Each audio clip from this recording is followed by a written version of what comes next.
Welcome in everybody to this week's edition of Valpo Football Weekly. Brandon Vickery with you. Glad to be joined by the head coach of the Valpo football program, Landon Fox, as we take a look back at Saturday's game at St. Thomas. And Coach, I know there are probably some things you want to correct after that one. I'm sure the penalties were a concern. Just maybe what stands out to you as far as what you want to improve on going forward after another close game, but a close defeat on Saturday.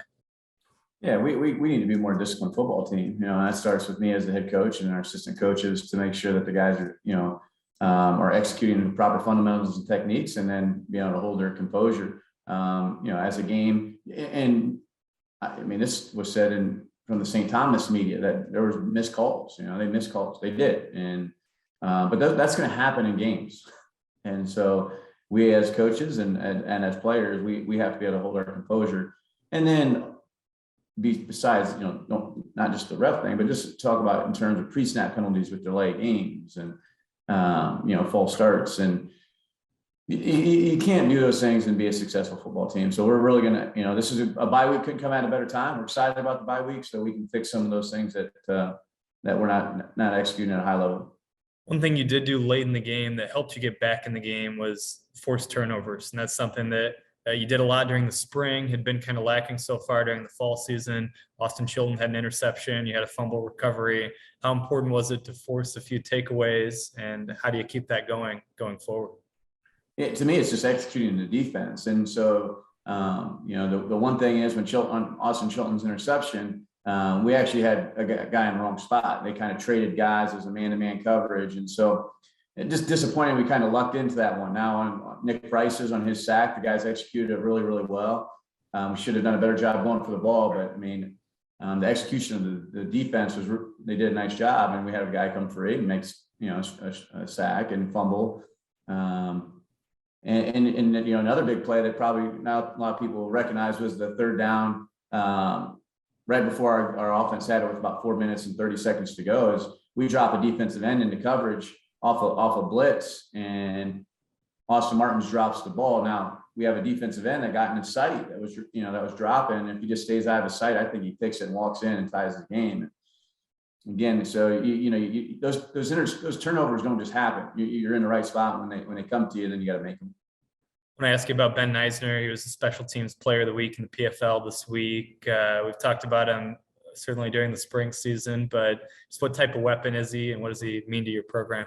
Yeah, you look at where we were punting from, we had a number of punts inside our own 20-yard line. And so his ability to flip the field, especially since, they're a ground control, run the ball, mentality, if he can't flip the field, they're going to have 4 downs and be able to push the ball and, continue to get in field goal range, or if not, go for it on fourth and score touchdowns. So his ability to flip the field was a huge part in, our success on defense.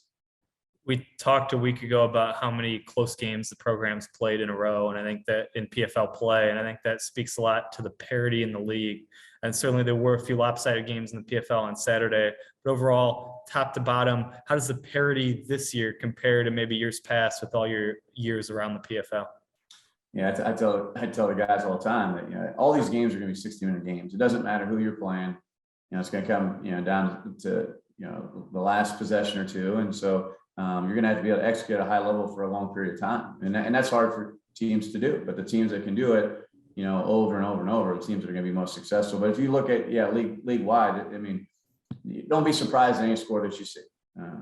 It doesn't matter who the teams are. Let's talk about the bye week. What's the schedule look like for the team this week, and how is this week in practice different compared to a week where you're preparing for a game? Yeah, so it was really nice in terms of how it worked out for us right here in the middle of the season. So that's a plus. Your bye week, sometimes you get it right at the first week, the second week of the season, or you get it at the end. And so it does come at a nice time where it's halfway between, right in the middle of the season. But another good thing is we're on fall break. So our players will, majority of our players will get a chance to, get out of here on Thursday and go see their family Thursday, Friday, Saturday.